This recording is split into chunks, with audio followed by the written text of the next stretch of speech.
This video is all about the tips I learned while painting a braided hair. I have compressed it to 10 tips, so feel free to pause anywhere during this video to follow through the process.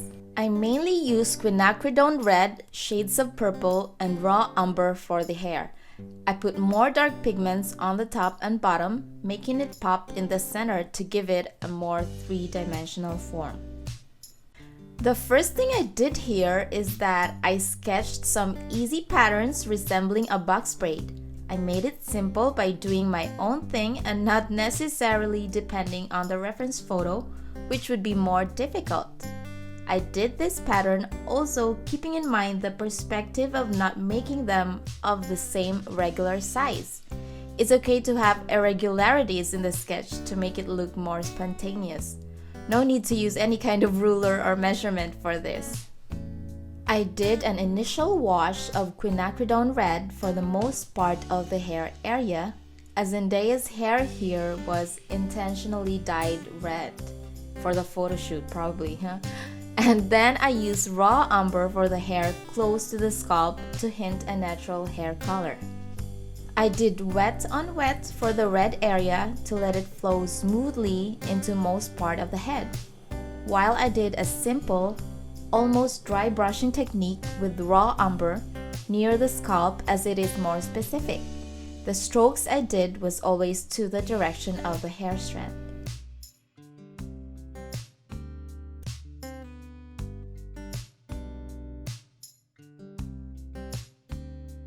I wanted to take care of one thing at a time here, like finishing the natural hair near the scalp first, so I did that. Also, I made sure that there's a smooth transition to the dyed hair by letting the raw umber bleed into quinacridone red while it's still wet. For the first section to the left, I outlined the patterns I did, which should not be the case. This painting would have looked like a cartoon. Good thing I added more shadows around it to make it a little better. For the shadows, I used dark purple, sometimes black, mixed to the red to make it really dark. So with anything, you always have to start with the lightest color in watercolor. And the more you want a certain area to appear light, the darker you paint the area around it. It's all a matter of contrast. The next section to the right, I still started with a little bit of outlining, but I made the shadows around each braid darker and eventually started with the shadows on the next few sections. In here, I painted the strands according to the direction of the small hair. You can use whatever small size brush you're comfortable with using. You can even twist the paper to your level of comfort to really get a less awkward stroke. On the next section, I started at the middle part of the braid as I think it is where the most shadow is. I did a little zigzag stroke just like the sketch and just spread the shadow to each side of it. I might be getting used to this technique by this point.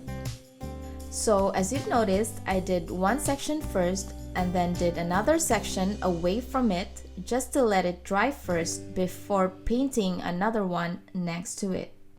What I learned in this painting is that you really don't have to paint all the sections if you don't want to be that detailed. You can just paint the general ones and just hint some braid strokes on the other portions, such as the area near the back of the head where details are not really necessary.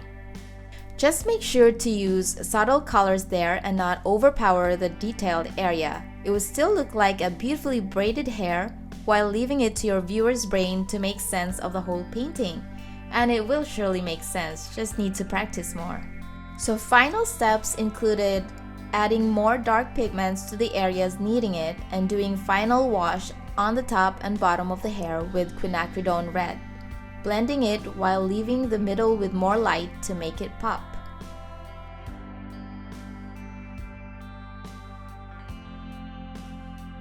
In this painting, I did overboard and painted all the braids. I still love the outcome though, it just took me a little more time to finish it. I hope you learned something from this video as much as I did while painting it. Again, thank you so much for watching up until this point. I'll see you again for another painting video soon.